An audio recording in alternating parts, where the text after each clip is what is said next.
Los martes a las 8:30 en El Balance nos vestimos de gala para recibir los debates Transforma España. De la mano de Eduardo Serra y moderado por Federico Quevedo, todas las semanas dedicaremos un espacio a reflexionar y debatir sobre aquellos asuntos que contribuyan a transformar el futuro y hacer del nuestro un país mejor. Eduardo Serra, buenas noches. Buenas noches, Federico. Oye, que tenemos unos premios ahí a la vuelta de la esquina. Sí, están ya... Sí, los premios que se llaman valor añadido y que se dan al talento senior, entendiendo por talento senior los mayores de 55 años. O sea, yo. Sí, bueno, se trata de poner en valor una franja de edad que tiene mucho talento y que no se puede, ni por ellos personalmente ni por la sociedad, no se puede desperdiciar. Y hacemos un premio nacional, hacemos un premio a la concordia, un premio a las ciencias y la investigación, un premio a las letras y las artes, un premio a la educación y un premio a la empresa. Y digo que está ya muy calentito porque el día 10, el viernes, termina la presentación de candidaturas. Todavía estamos a tiempo hasta el viernes de poder presentar. Y en la página web de la Fundación Transforma España y también una página web nueva que hemos hecho que se llama Premios Valor Añadido, se pueden presentar las candidaturas. Cada candidatura con 2 cartas de recomendación presentan un candidato y el candidato puede obtener alguno de los premios. Pues ya lo saben ustedes y aquí lo seguiremos comentando y luego lo contaremos todo, claro. Lo contaremos, también, por supuesto, sí. ¿no? La entrega será el día 29 de junio. Tendremos que hacer un programa especial en la entrega de los premios. Sí, y además si pueden venir los premiados mejor. Algo ya tenemos que pensarlo, algo de todo estaremos. Pero hoy no vamos a hablar de los premios. Hoy no vamos a hablar de eso. Hoy vamos a hablar de otro premio que nos tocó hace unos años, que se llama Financiación Autonómica. Sí, señor. Lo vamos a hacer de la mano de Santiago Lagopeña. Santiago, buenas tardes. Buenas noches, ¿cómo estás? Buenas noches. Santiago es catedrático de Economía Aplicada de la Universidad de Vigo, director del, a ver si me sale bien, Governance and Economics Research Network de la Universidad de Vigo, ¿no? Muy bien pronunciado. Porque es que lo he visto en tu Twitter, que lo has puesto antes. Por si se enfada el director de... o la directora actual. No vaya a ser que la directora del departamento se enfade, así que te lo he puesto. Y pues Eduardo, ¿de qué vamos a hablar? Cuéntame. Bueno, hay que decir que además es recientemente brillante académico de las ciencias económicas y financieras, o sea que... Además del agradecimiento por el que esté aquí, la felicitación. Hablamos de financiación autonómica. Las autonomías ha sido o es todavía un tema muy polémico. Bueno. Y a la polémica yo creo que le viene muy bien como tratamiento el poner las cosas en razón, en su sitio. Y si miramos la historia, que es la maestra de la vida, nos dice que durante la época más gloriosa de la historia de España, que fue el imperio de los Austrias, España era un país absolutamente descentralizado. Es decir, cada una de las partes que componían el imperio, que se llamaba en propiedad la monarquía hispánica, Castilla, Aragón, las 2 Sicilias, Nápoles, México... se les llamaba reinos y cada uno mantenía sus instituciones propias y solamente estaban unidos por el vínculo que les unía al emperador. Hay una anécdota muy divertida que se conoce poco. Se había conquistado una capital en los Países Bajos, en Flandes, y era costumbre entonces, como lo fue hasta Napoleón, de que los vencedores daban un almuerzo de homenaje al vencido. Y entonces le preguntaron los generales al servicio de la monarquía hispánica, al vencido, que era un general francés, general, ¿y usted por qué defendía esta plaza? Dice, bueno, porque es francesa. ¿Y por qué dice usted que es francesa? Dice, bueno, porque la gente habla francés. Y entonces se miraron los generales españoles, uno era italiano, el otro era portugués, el otro era... Cada uno hablaba en una lengua. Entonces para ellos les sorprendía mucho que la lengua determinara la nacionalidad de una ciudad o de una región. Pero en fin, en cualquier caso, los Austrias, la época de apogeo de la monarquía española es una época de enorme descentralización. Se pierde el imperio de Europa y llega la guerra de sucesión y vienen los Borbones. Se había quedado Carlos II sin sucesión y llegan los Borbones. Y los Borbones tenían el modelo del abuelo de Felipe V, que era el primer Borbón en España, que era Luis XIV, el modelo, el paradigma del centralismo. Y además ya la monarquía hispánica no era lo que había sido antes, y entonces entienden que es mejor, más barato, entre otras cosas, la uniformidad. Y imponen un centralismo rígido. Se suprimen los decretos de nueva planta de los territorios.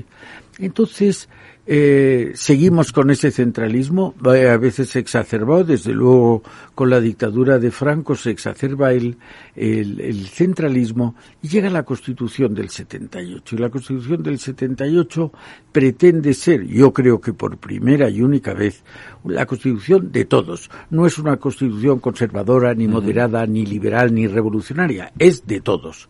Y entonces hay que oír no solo a los partidarios del centralismo, sino también, y mucho se les escuchó, a los partidarios de la autonomía.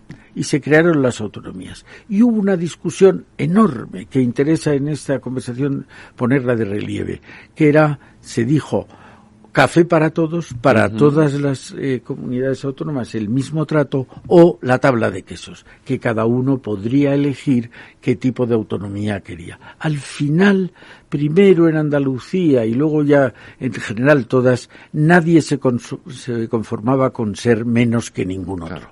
Y se hizo el café para todos, pero el café para todos fue con mayores cotas de autonomía de las que se había pensado en un principio para las regiones de régimen especial.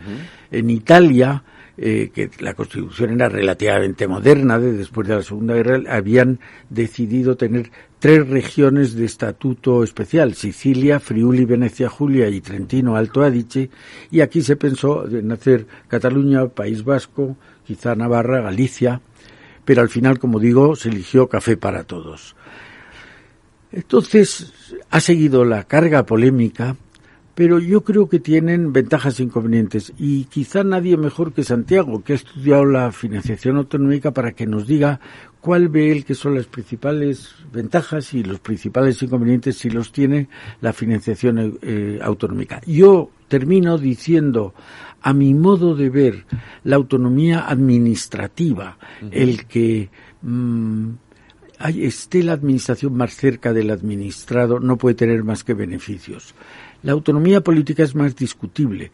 Estamos viendo hoy desdichadamente cómo desde gobiernos autonómicos se hace todo lo posible por perjudicar al gobierno nacional, y eso es una cosa que no beneficia a nadie. Pero ni siquiera a los supuestos o nuevos supuestos secesionistas. Pero creo que ese carácter polémico y poliédrico de las autonomías merecía la pena que echáramos un cuarto a espadas para qué interesa más a España en el futuro. Pues Santiago, todo tuyo. Bueno, lo has explicado muy bien, Eduardo. Un poco más que añadir, algunas cuestiones técnicas y... A ver, es verdad que un sistema descentralizado de gobierno es más caro. Es más caro, cuesta más. Y es más complejo. Porque hay veces que hay que poner de acuerdo pues a diferentes niveles de gobierno, o a gobiernos en el mismo nivel, ¿no? Porque hay problemas comunes. Y por tanto es más complejo y más caro. Pero claro, hay ventajas, ¿no? Y las ventajas van en el sentido de la mejor adecuación a las necesidades de cada territorio, de las políticas públicas, de las decisiones. Las problemáticas son diferentes. Pues en algunos territorios la población está muy dispersa, en otros territorios está muy envejecida, otros territorios tienen un litoral pues muy amplio, otras tienen pues grandes superficies arbóreas, ¿no? Entonces cada uno tiene sus particularidades, ¿no? Y la descentralización lo que permite es ajustar mejor las políticas públicas a las particularidades. Y esto claramente es positivo. Luego está la parte que tiene que ver con los sentimientos de identidad, ¿no? Identidad política, de sentimiento de pertenencia a una comunidad, que desde luego fueron muy importantes en su día. La descentralización se contempló en la Constitución como una forma de dar salida a las reivindicaciones políticas que se hacían desde el País Vasco, desde Cataluña, en menor medida desde Galicia. Y por tanto, yo creo que de manera muy inteligente y muy capaz, a mí me maravilla el texto constitucional, me maravilla que ponentes tan diversos fueran capaces de consensuar lo que hoy no somos capaces de hacer, ¿no? Y en este caso dejaron un escenario muy abierto. Se estaba pensando en resolver estos problemas o estas demandas políticas, y se dejaba un escenario abierto. Yo creo que bajo la idea de que al final no iban a ser demasiadas las comunidades autónomas que se van a apuntar a eso, y que en cualquier caso el volumen de competencias y la relevancia que iban a tener pues no iba a ser, desde luego, tan importante como es hoy en día, ¿no? Entonces, es un proceso que lanzamos, que se impone en el conjunto de España, que nos ponemos de acuerdo con que tiene que haber pues una convergencia y una homogeneidad competencial, y esto genera desde luego distorsiones, ¿no? El hecho de que la posibilidad de constituirte como comunidad autónoma no tuviera limitaciones. Entonces, pues territorios de 200, 300.000 personas pues se constituyen comunidades autónomas que acaban con competencias similares a territorios de 7, 8 millones de habitantes, ¿no? Con las mismas competencias.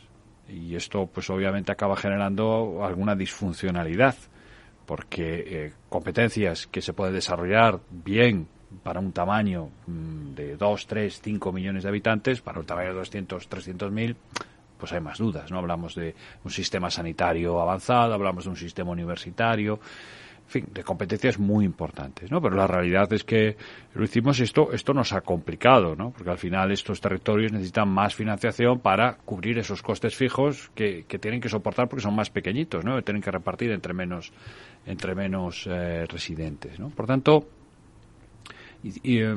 caminamos en este proceso. Hay una segunda nota muy importante, y es que había cierta prevención de que la descentralización generara desigualdad. Como se constataba que había territorios más ricos y otros menos ricos, claro, el temor era, bueno, la descentralización está bien, pero siempre y cuando tenga los recursos suficientes. Y claro, yo en Extremadura o en Andalucía, si tengo que depender solo de mis recursos y de mi capacidad económica, pues al final mis servicios van a ser mucho peores que los de Madrid o los de Cataluña. Entonces, desde el minuto uno, en la descentralización española se puso el acento en la nivelación, en la equidad, en que la descentralización no generase desigualdad entre territorios.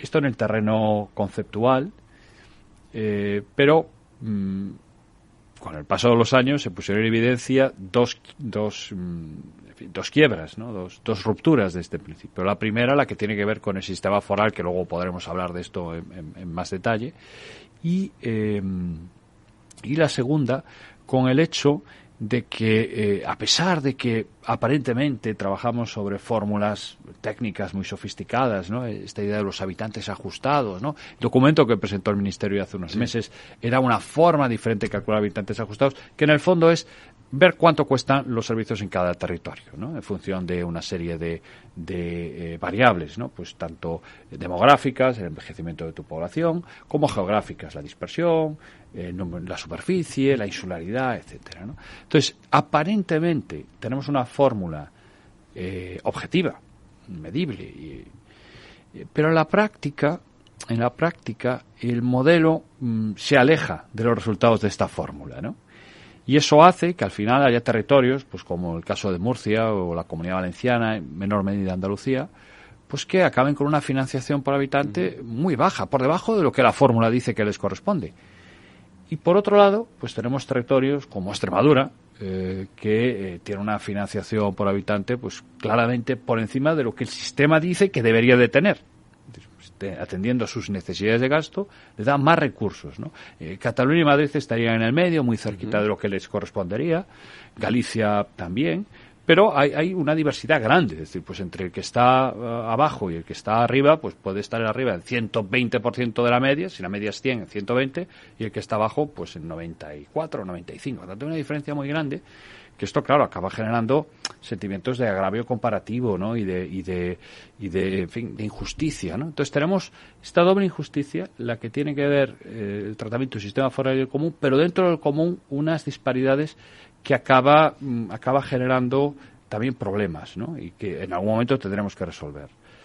Y el sistema foral, claro, la mayor distorsión que nos está generando, pues es el caso de Cataluña, ¿no? Pues con una capacidad fiscal similar a la del País Vasco y Navarra, acaba viendo que sus recursos, los recursos de la Generalitat, son muy inferiores por habitante que los que obtiene el País Vasco. Y esto al final dice, oye, yo quiero un sistema como aquel, ¿no? Yo quiero, no quiero ser tan solidario, quiero ser menos solidario, quiero ser como los vascos y los navarros, ¿no? Entonces, claro, en el fondo es un argumento, pues que tiene su base y tiene su fundamento. Entonces, digamos que hemos hecho muchas cosas bien, hemos descentralizado muy rápidamente, somos un modelo a imitar en cuanto a la velocidad de la descentralización, en cuanto a muchos resultados de la descentralización, es decir, hay muchas cosas muy positivas, pero hay algunos problemas, algunos que son pecado original del sistema foral, y otros que requieren reformas, es decir, requieren reformas. Es decir, no es decir, bueno, todo está mal, lo hemos hecho muy mal, no. Yo creo que hemos hecho muchas cosas muy bien.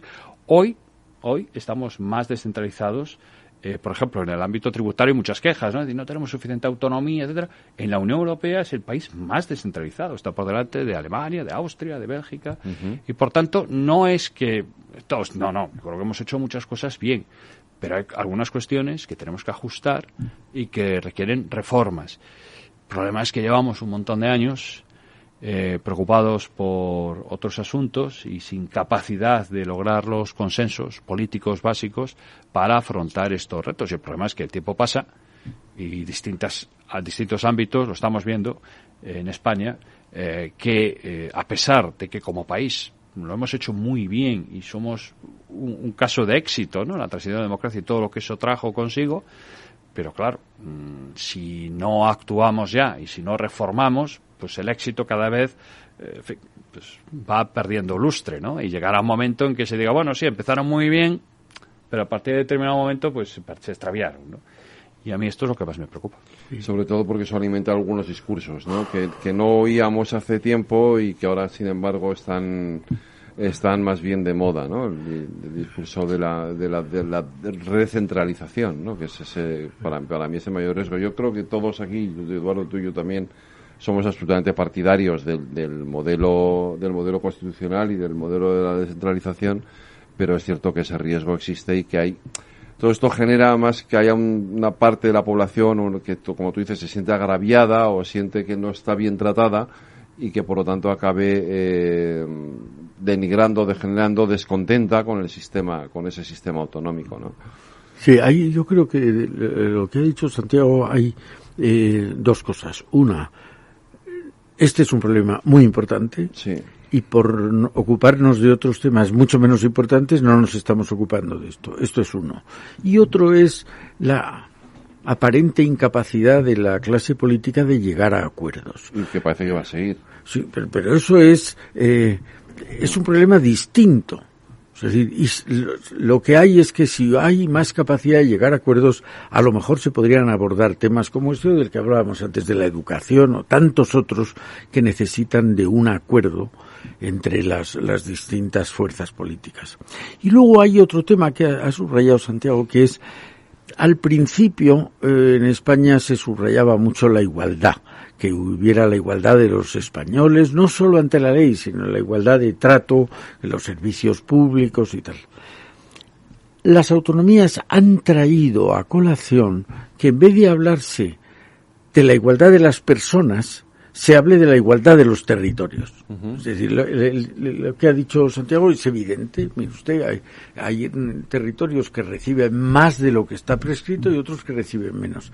Pero al mismo tiempo hay personas españoles que reciben un peor trato de servicios públicos, de sanidad, de educación, y que otros. Y yo creo que los dos merecen atención. Y si se me apurara, creo que las personas están por encima y por delante de los territorios. Es decir, tenemos que ocuparnos de los peor tratados. Santiago. Sí, estoy muy de acuerdo con esto que planteas, ¿no? Yo creo que hay otra idea que hay que subrayar. Para que un sistema tan descentralizado como el español funcione, todos, la inmensa mayoría de los españoles, tenemos que tener como dos sombreros, ¿no? O sea, tenemos que tener el sombrero de nuestra comunidad, madrileños, extremeños, andaluces, tenemos que defender lo nuestro, valorar lo nuestro, identificarnos con lo nuestro, pero no puede ser el único sombrero que portemos. Tenemos también que portar un sombrero, el sombrero español, el sombrero de todos. De todos. El sombrero del interés general, el sombrero federal, el sombrero del gobierno central. Y cuestiones como, por ejemplo, si es justo o no un reparto, no lo podemos analizar con el sombrero de nuestra comunidad autónoma. Porque, claro, si hacemos esto, que es una lógica muy confederal, solo me interesa lo que me dan a mí, pues lógicamente siempre voy a encontrar pegas y siempre voy a encontrar motivos para la queja. Si yo contemplo el conjunto, lo que observo es, bueno, ¿y yo en el ranking cómo estoy? Claro, si yo estoy de tercera en el ranking, no puedo quejarme de que me estén tratando mal. Claro, lo que nos encontramos hoy en día es que esto del agravio comparativo se extiende a todos los territorios de España. Entonces, es imposible que al mismo tiempo a todos nos estén tratando mal. Porque, oiga, que no son los húngaros los que deciden sobre nuestras cuestiones, ¿no? Entonces, a mí me parece que algo muy importante es entender que la descentralización exige un gobierno central fuerte. Y exige una lealtad. La lealtad, una lealtad de los gobiernos centrales, pero también de los ciudadanos. Es decir, a mí me debe preocupar, a mí como gallego me debe preocupar lo que le pasa a mis compatriotas valencianos y a mis compatriotas madrileños y a mis compatriotas catalanes. Y si objetivamente ellos están teniendo un maltrato o una situación o un problema, yo, como compatriota español de ellos, debo decir, hay que apoyar a esas personas o esas personas deben tener preferencia respecto a mi problema, porque su problema es más grave. Esa empatía es absolutamente fundamental, porque si no tenemos esta empatía, al final lo que somos es un reino de taifas. Somos un país confederal, no un país federal. Un país federal exige, insisto, que portemos los sombreros y que tengamos esa lealtad y ese sentimiento, esa empatía y esa idea de que formamos parte de una misma comunidad política. A mí muchas veces se sorprenden cuando en Galicia digo y escribo pues que los peor tratados por el sistema son Murcia y la Comunidad Valenciana. Es que es así, es objetivo, no hay más que discutir. Yo no sabía esto, ¿no? Claro que me gustaría que a Galicia viniera más dinero ya, pero, oiga, no es justo. No es justo que venga más dinero a Galicia antes de que venga a la Comunidad Valenciana o a Murcia. Entonces, esta capacidad de disociar tus intereses de lo que es un principio de equidad para el conjunto de los españoles, esto es absolutamente fundamental. Y en esto no estamos trabajando lo suficiente. La sociedad civil no trabaja lo suficiente. Los partidos políticos, desgraciadamente, acaban teniendo discursos muy diferentes según estén en un territorio o en otro territorio. Los sindicatos les pasa lo mismo, los empresarios les pasa lo mismo. Y no puede ser. Tiene que haber discursos españoles. Es decir, si eres federalista convencido, tienes que ser profundamente español. Tienes que ser defensor de lo común. Y es perfectamente compatible, ¿no? Yo creo que además de esto, de hecho, es verdad que no en todas las comunidades autónomas hay diversidad, pero por ejemplo, caso de Galicia, ¿no? La gran mayoría de los gallegos se sienten tan gallegos como españoles. Sí, esto es cierto. Es verdad que hay algunos territorios pues que prima más una cosa, el País Vasco y Cataluña, por ejemplo, pues se sienten más catalanes o vascos que españoles, pero cuidado, la mayoría se sienten también españoles. Es minoría los que solo se sienten catalanes o vascos, que serían los que en el fondo pues defienden las posiciones independentistas, ¿no? Por tanto, yo creo que hay que reequilibrar y hay que incidir más en lo que nos une, en lo que compartimos, en el concepto de patria común, y esto es absolutamente fundamental y tenemos que defender. Si Valencia y Murcia están mal financiadas, hay que decirlos, seas gallego, vasco, navarro. Oiga, es que esta gente tiene un problema y tenemos que resolverles este problema. Entonces, esto no se hace. ¿A quién estamos viendo que haga esto? Y a mí esto me preocupa muchísimo, porque parece que la solución de la descentralización española es convertirnos en confederalistas reino de Taif. Y no es esto, nos hemos pasado, ¿no? Hay que buscar el equilibrio entre pertenencia a tu territorio, a tu comunidad política, que está muy bien, que lo defendemos muchos, yo me siento profundamente gallego, pero me siento profundamente español, si y te no parece, hay un problema. Santiago, ahora a la vuelta de la publicidad vamos a explicar bien esto de la confederación y la federación, que creo que es un asunto interesante, pero vamos un momento a la publicidad. Muy bien.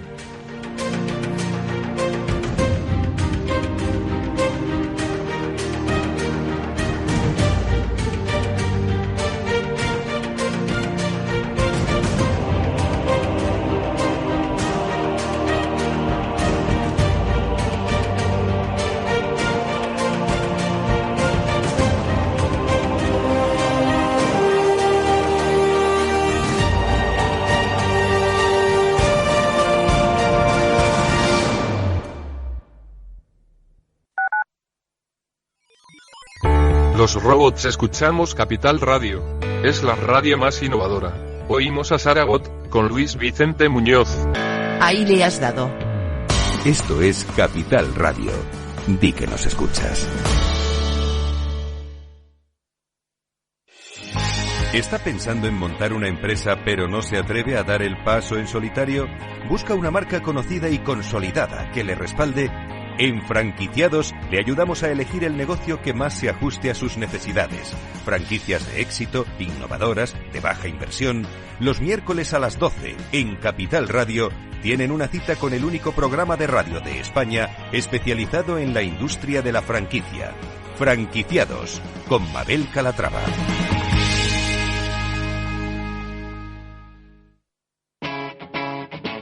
Capital Radio.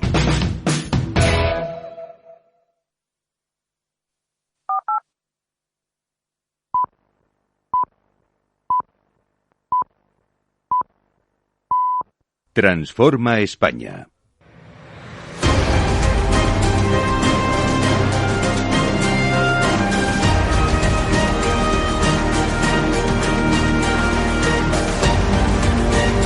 Las 9 de la noche, una hora menos, en las Islas Canarias. Siguen ustedes en la sintonía de Capital Radio, aquí en el balance nuestro debate Transforma España, hablando de financiación autonómica, del Estado autonómico en general. Y os planteaba, te decía Santiago, que tenemos que explicar esto de la diferencia entre que existe entre una confederación y una federación. Yo os he dicho que España es un país federal, no confederal. Pero luego de pronto hay políticos que sueltan esto de que España es un país plurinacional y dices, no, oiga, cuidado. Si es un país plurinacional, es una confederación. No es un país plurinacional. Una cosa es la plurinacionalidad y otra cosa es la pluriregionalidad, entre comillas, ¿no? Yo creo que se entiende fácil. En las confederaciones, lo fuerte están las partes que la componen. Es donde está la fuerza. La Unión Europea es una confederación. La fuerza está en los países, ¿no? Estamos construyendo, estamos avanzando. El proceso de construcción precisamente es que el centro vaya ganando fuerza, pero la fuerza hoy está en los estados. Digamos que se construye de afuera hacia adentro, ¿no? Efectivamente. La fuerza, de extremo hacia el centro. La fuerza está en el extremo, ¿no? Y en un país centralizado, pues la fuerza está en el centro, porque es la única fuerza que hay. Y un país federal, las fuerzas están repartidas, están distribuidas. Entonces tenemos gobiernos subcentrales, regionales, autonómicos en el caso de España, fuertes, pero también tenemos un gobierno central fuerte. Son dos ejes, ¿no? Entonces tú tienes tu eje autonómico y tienes tu eje estatal, y los dos ejes son importantes, con los dos te sientes identificado, los dos tienen sus competencias, tienen sus recursos, tienen sus capacidades, ¿no? Entonces luego a partir de ahí podemos introducir matices, ¿no? Por ejemplo, en España la legislación básica es muy importante. Es decir, en toda España pues, hay muchas cosas que son iguales. La legislación básica tiene un gran alcance.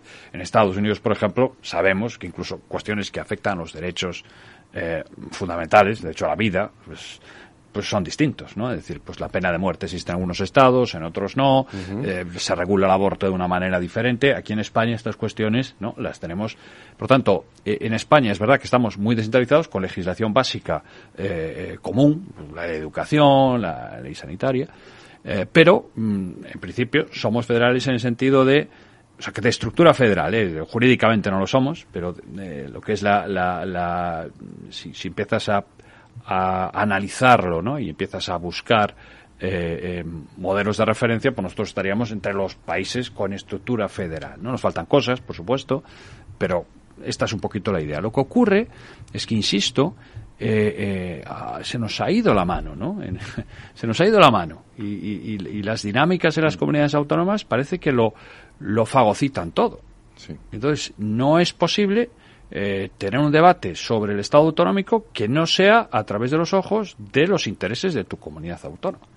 Y entonces, claro, esto lo complica y lo dificulta todo, ¿no? Insisto mucho en esta idea de las identidades, ¿no? Sí, yo creo, estoy completamente de acuerdo en eso. Por puntualizarlo, matizarlo, yo creo que el Estado confederal, como ha dicho Santiago, como la Unión Europea, surge de la unión de Estados. Uh-huh. El Estado federal surge de la desagregación de un Estado, que entiende que por 1000 razones es mejor, pues eso, la cercanía al administrado, el poder respetar instituciones particulares, aunque afecten a cosas tan básicas como el derecho privado. Tener eso. Yo creo que lo que nos falta es algo que es un concepto fundamental, aunque jurídicamente no está definido, que yo sepa en ningún lado, que es la lealtad. Oiga, yo le doy a usted este derecho, esta competencia, pero usted tiene que ser leal al conjunto. Y además está muy claro, los que no quieren ser leales, los secesionistas que no son leales, empiezan por no ser leales a la Constitución. Entonces, estos son partidarios del Estado confederal porque lo que no quieren es pertenecer al Estado que hoy existe. Entonces, yo creo que si se afilara un poco más el concepto de lealtad, entonces gran parte de estos problemas, incluyendo lo de los dos gorros, se solventarían. Yo creo que es que yo le doy a usted, no lo tiene. La legitimidad originaria, en el caso español, nace de la Constitución, nace de la historia, pero desde luego no nace de que se hayan juntado Murcia y Valencia. Eso no da la legitimidad al Estado. Y por tanto, el Estado es anterior, Estado central, y tiene más fuerza. Que cuanto más se desagregue, cuanto más se descentralice, más ventajas va a conseguir. Pero estas ventajas serían imposibles si no hubiera lealtad. Porque entonces se estiraría de la cuerda tanto que se rompería y entonces veríamos a ver qué pasa. Vamos con la financiación en sí misma, porque ha ido evolucionando en todos estos años. También por explicar un poco cómo ha ido cambiando, ¿no? El modelo de financiación se hacen cada 5 años, si no me equivoco. Debe de hacerse una revisión del sistema de financiación, que luego no es verdad, porque yo creo que el último... Vamos para los 10. Con el 14, vamos para los 10 años. Sí. Pero realmente debería de hacerse cada 5 años una revisión del modelo de financiación. Y ha ido cambiando a lo largo de todo este tiempo y además con algunos cambios importantes, ¿no? Sí, al principio, claro, tuvimos que improvisar. Había que ceder competencias. Las competencias pues costaban dinero. Y entonces el criterio, se llamaba el criterio del coste efectivo, era... Bueno, te doy esta competencia, me estaba gastando el Estado, ¿no? En la Administración Central se estaba gastando X euros, en su momento X pesetas, bueno, pues voy a transferirte esta cantidad, te doy este dinero para que desarrolles tu competencia. Esto, como hacía falta agilizar traspasos de competencia en los primeros años, pues este fue el procedimiento, ¿no?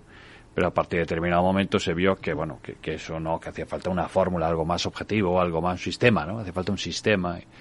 Entonces ahí fue cuando arrancamos con los sistemas, que en esencia era determinar cuántos recursos se necesitaban en cada territorio y proporcionar esos recursos.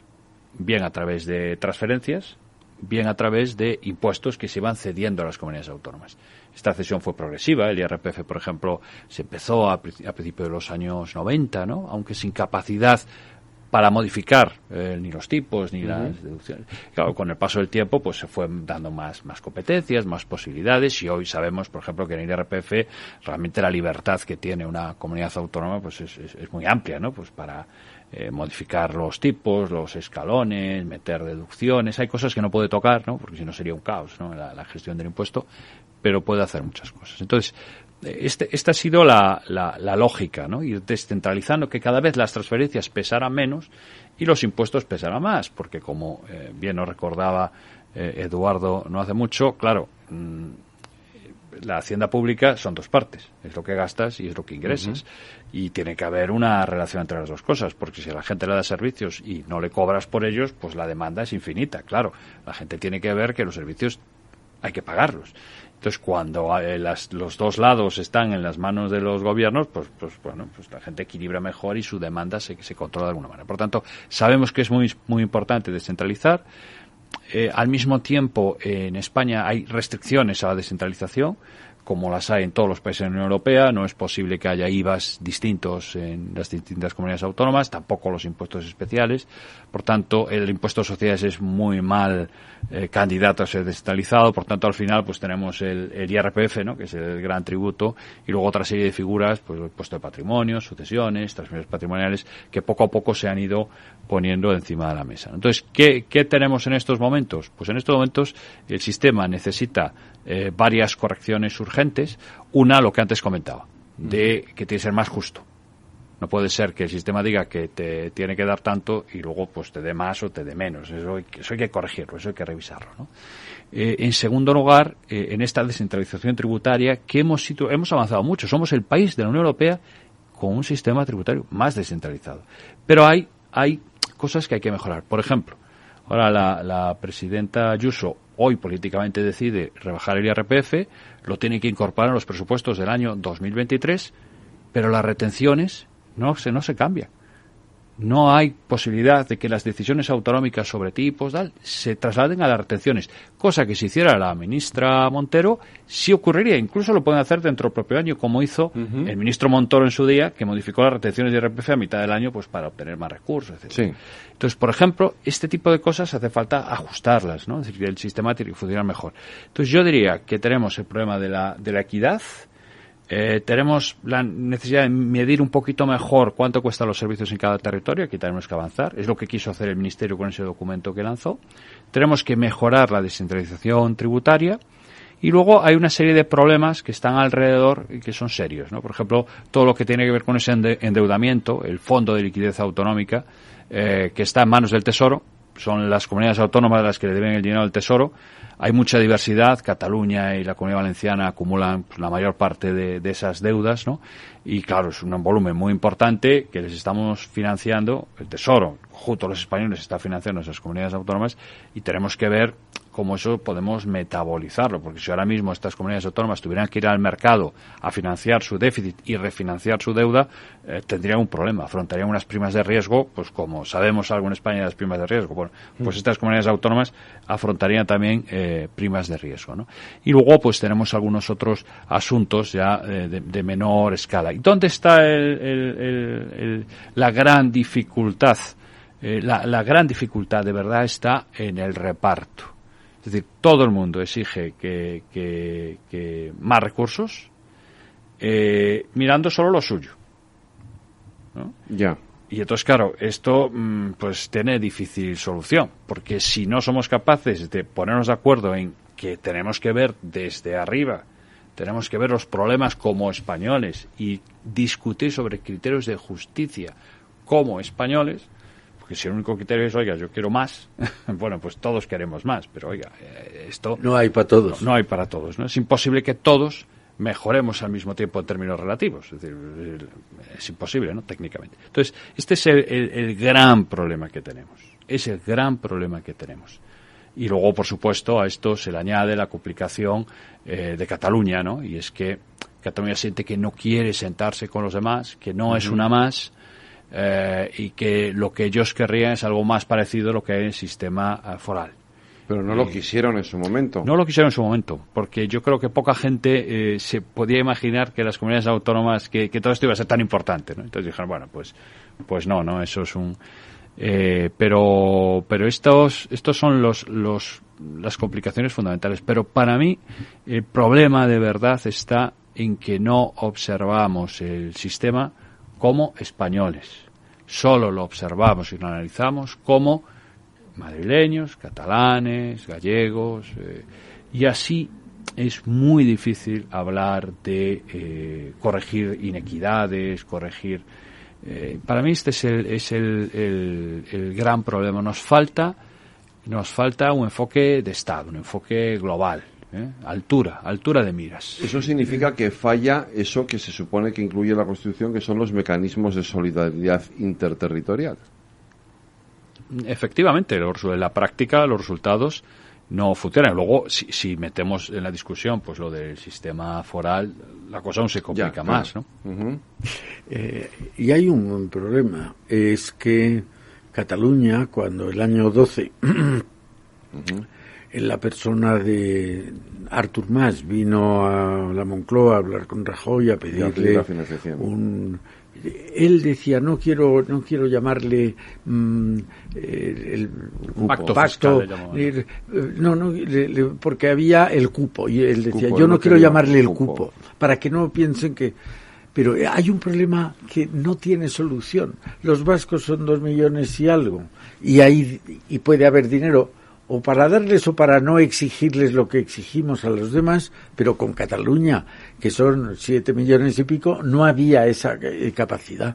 No sé, el conjunto podía permitirse el lujo de un privilegio. La palabra privilegio viene de antiguo, del latín, lex privata, privilegio. Vea una ley. ¿Podemos dar un privilegio a uno? Pues sí, sea más o menos, aunque está en la Constitución y por tanto mientras no lo modifiquemos hay que tenerlo en cuenta, pero no podemos darle privilegios a todos, porque es que simplemente lo que decías tú antes no hay. Si tiramos de la manta por todos lados, pues al final todos nos quedamos destapados. Entonces yo creo que ese es un tema básico. No podemos dar privilegios a todos.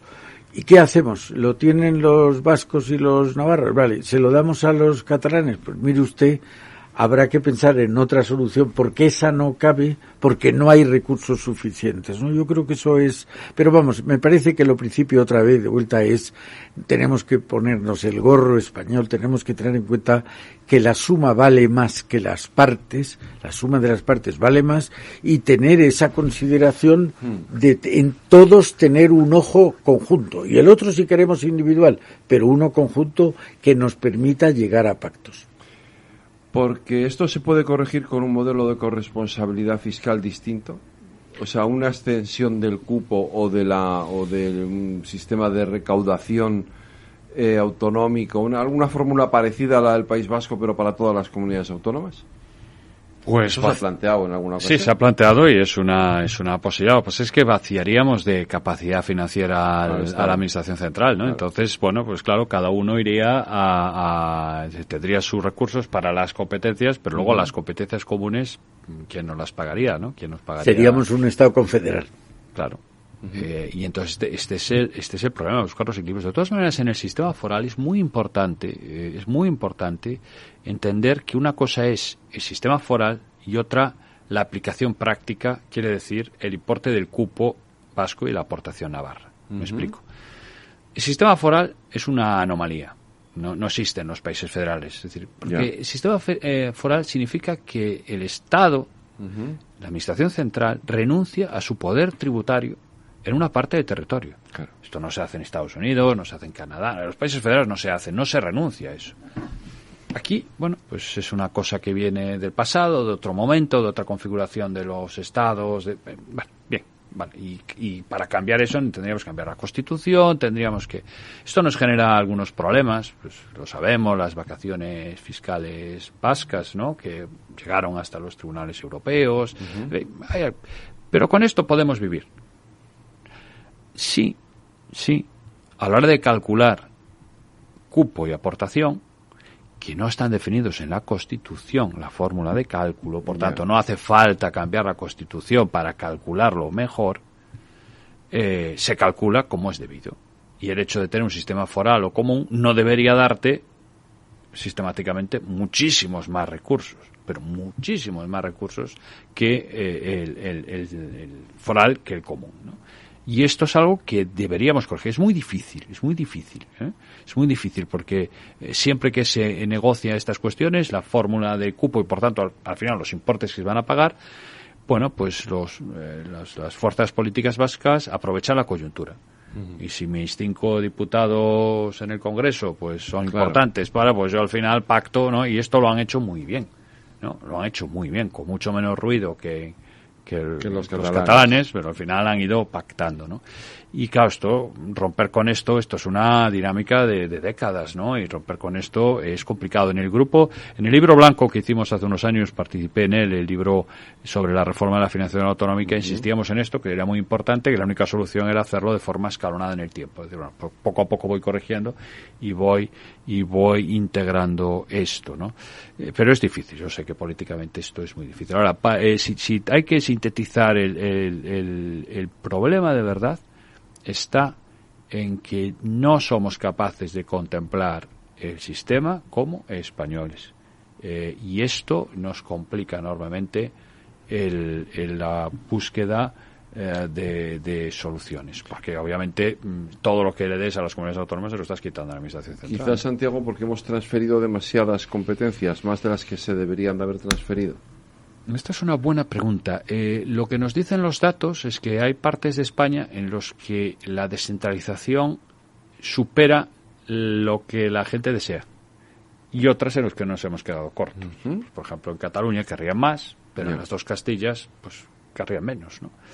Entonces, claro, cuando tú vas a una fórmula homogénea y las identidades territoriales pues no son las mismas, obviamente, ¿no? El sentimiento de pertenencia en Cataluña no es el mismo que en Castilla-La Mancha, por ejemplo, pues esto al final, claro, es un traje que no le vale a todo el mundo, a uno le queda largo y a otro le queda corto, ¿no? Entonces, esto es difícil de resolver. Pero yo creo que más bien tiene que ver con que no hemos reflexionado lo suficiente. O sea, aquí en España hemos hecho el proceso de descentralización. Hay algunas dimensiones que hemos avanzado mucho, por ejemplo, en competencias de gasto. O sea, es impresionante cómo hemos podido descentralizar sanidad y educación plenamente, ¿no?, en tan poco tiempo. O sea, que hemos hecho algunas cosas, las desarrollamos rápidamente y bien, pero otras patas no. Otras partes no las hemos tocado, ¿no? Entonces, al final es como un adolescente que empieza a crecer mucho, le crecen los brazos, pero resulta que está creciendo solo un brazo, el otro no, las piernas se le quedan, y esto al final acaba siendo muy raro, ¿no? Entonces, por ejemplo, tenemos un sistema profundamente descentralizado y tenemos muy poquitos espacios para la coordinación y el diálogo. Tenemos ahora la conferencia de presidentes, pero que, en fin, no acaba de... en los últimos tiempos ha funcionado más como un espacio de, en fin, casi de informativo, ¿no?, que de deliberación y de toma de decisiones políticas. El Consejo, no tenemos un Senado adaptado. La Cámara Territorial. Claro, todo eso no lo tenemos. Y no tenemos la cultura, esta cultura que antes decía, la cultura federal, que es al final una cultura de lealtad. Es decir, es lo mío, pero es lo de todos, ¿no?, al mismo tiempo. Y muchas veces lo que percibes, o sea, tú en un parlamento autonómico, difícilmente vas a escuchar que un parlamentario autonómico de cualquier partido vaya a defender pues que otra comunidad autónoma tiene más derechos que la suya porque está peor. Y esto es objetivo, esto se puede medir, pero si lo haces, dices, oiga, no puede ser, ¿no? Esto, o sea, que nos hemos pasado. Tenemos un problema de instituciones, pero también tenemos un problema de cultura, y no acabamos de entender lo que es la descentralización y lo que es el Estado federal. El Estado federal es un Estado central fuerte, identidades fuertes, sentirte español, sentirte compatriota del resto de los... Y no es un proceso de cuantas más competencias tenga mejor, cuanto más dinero me da igual los demás. No es eso no es el federalismo. Y desgraciadamente es lo que vemos a diario en los parlamentos, lo que vemos en los medios de comunicación a escala autonómica, y que a mí me entristece, y me parece que si estas cuestiones no las corregimos, si no tenemos foros de debate bien articulados, si no tenemos cultura de la lealtad, si no tenemos esa identidad dual y somos coherentes, somos consecuentes con ello, tenemos un problema. Necesitamos que haya agentes, que la sociedad civil, que los agentes socioeconómicos, que los partidos políticos tengan un discurso que valga para toda España. Unitario en algunas cuestiones. Entonces, no puede ser que yo vaya de campaña electoral a Extremadura y diga, os tratan muy mal, hay que mejorar vuestra financiación.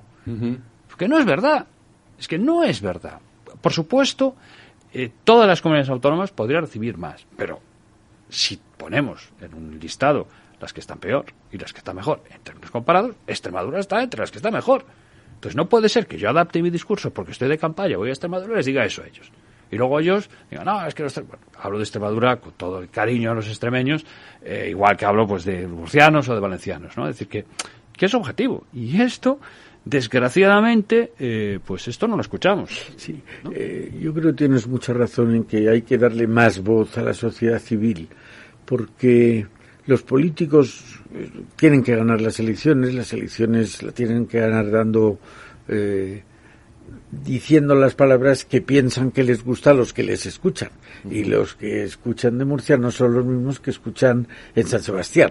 Y entonces tienen que adaptar. Por eso es importante que la sociedad civil desarrolle instituciones que vayan diciendo no lo políticamente conveniente, sino lo que es de justicia, los datos que se tienen en cuenta. Yo creo que empezaba hablando de la administración de los Austrias muy descentralizada y la de los Borbones mucho más centralista.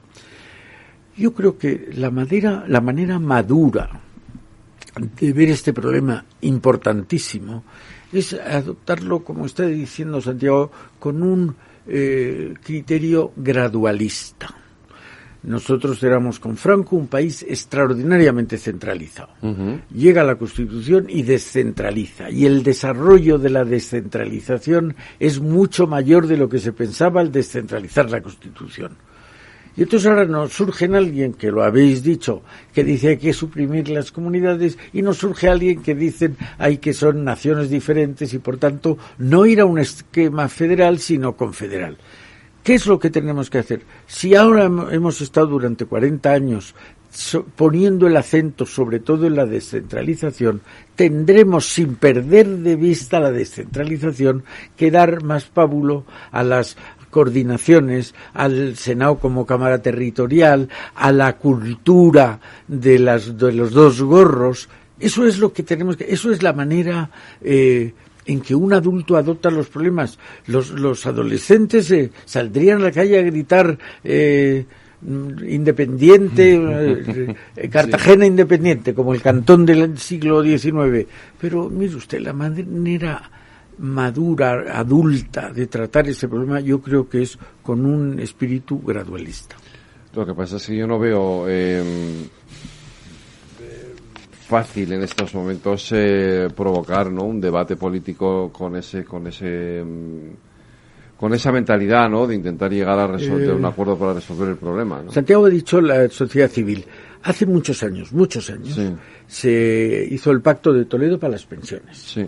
Hace menos años se hizo un estudio que dirigió Fernando Abril Martorell sobre la sanidad. Y ahí no se cogió a políticos, se cogió a expertos y dijeron una serie de cosas que eran incontestables, no desde el punto de vista político, sino desde el punto de vista técnico.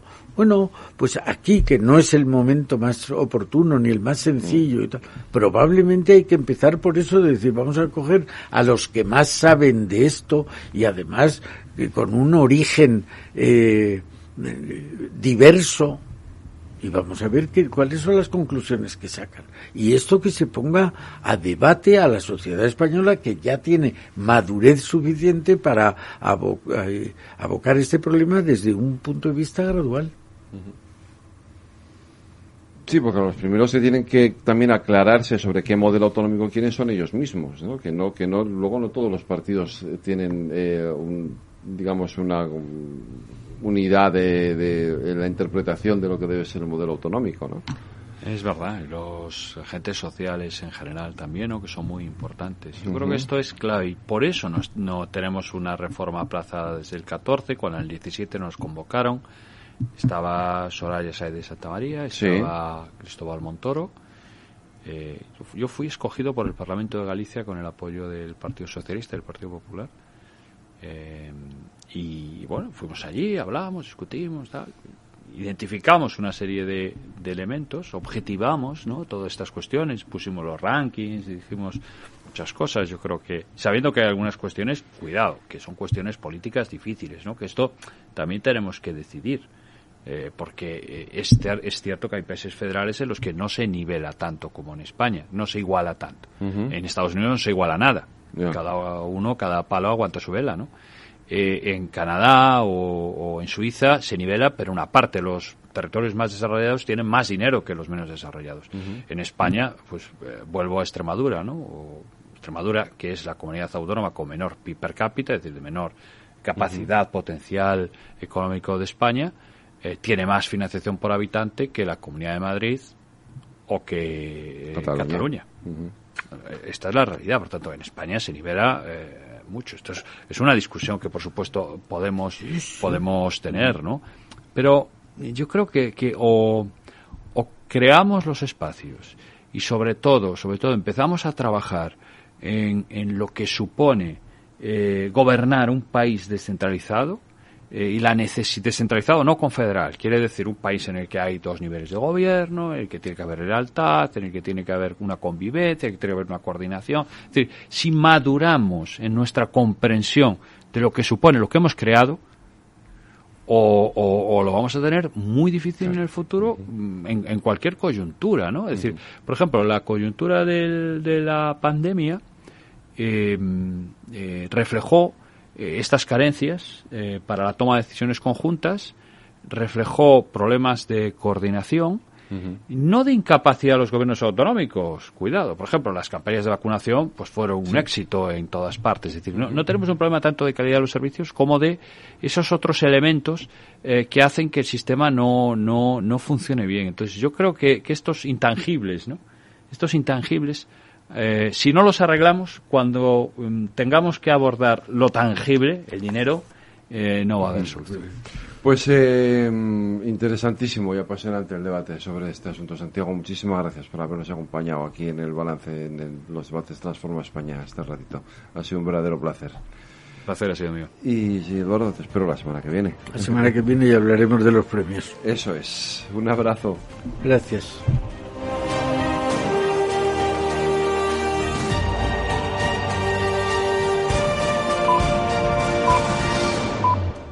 Transforma España.